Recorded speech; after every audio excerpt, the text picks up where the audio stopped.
Good morning. I'm going to talk about my camera SRT100b. This is the first camera that I bought. We were going to Paris, and so we needed something to record what we saw and what we did. Now, this camera, when I bought it, was already damaged. Only cost me $200, but you can see the previous owner had scored the outside ear in some accident, and the bottom plate was also scored. Pardon me. Since we're here at the bottom, you can see the light meter switches from battery check to on. That's the battery compartment for a mercury battery, and that's the release, so you can rewind the film. Because this is mercury batteries, soon after I got the camera, I stopped using the meter, and you can shoot this camera quite well without a meter, and without batteries for that matter. This over here is the depth of field preview lever, and if we look over here, we see the slots for both flash bulbs and electronic flash. So that's how old this camera is. At the back, a little reminder of it doesn't actually move. It only tells you what the equivalence is between ASA and DIN. I'm not sure that's particularly useful, but anyway.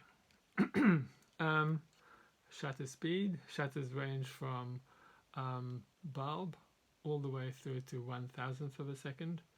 Wind on lever and the trigger. And this is the rewind button, and to open the back you just pull and it opens.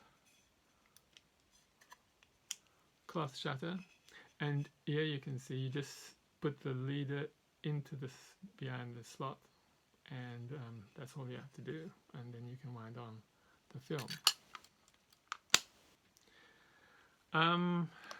Now, I don't use this camera anymore. As you can see, if I move this here, it's a bit lazy. If you turn the aperture ring, you can see the join up at the top separates. And at the end of this presentation, I will show you a view through the viewfinder, and you'll see why you can't use this camera anymore. What does it not do? Well, of course, there's no automation, but it doesn't have mirror lockup, and it doesn't have a self-timer. It doesn't have a removable prism, which you'll see is important, and it doesn't have a replacement focusing screens either. The focusing screen is very interesting. It's ground glass, and the center part is a Fresnel screen, so there's no split prism for accurate focusing, but the Fresnel's not too bad. When it stops flickering, that's when you know you're in sharp focus. Pardon me. But why did I stop? Why is this a dead end? Well, when I bought this, or shortly after I bought this, I should say, I discovered that Minolta had discontinued this lens mount when they went to autofocus and the Maxim cameras.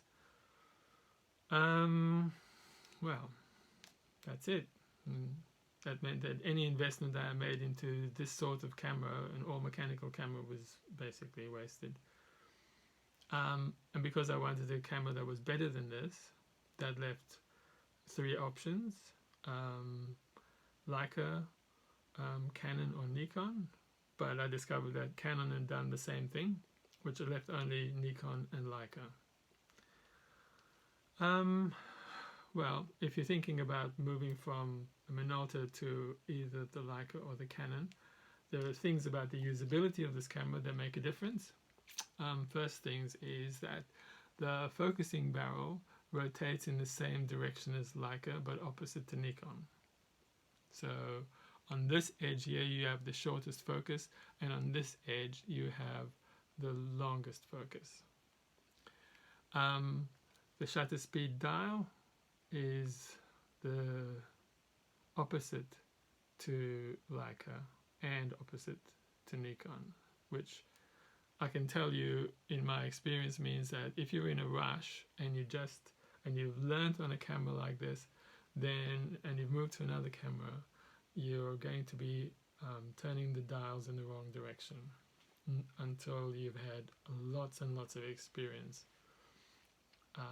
It's just hardwired into your hands. I think that's it. Well, thank you for listening, and I'll see you again next time. Bye bye.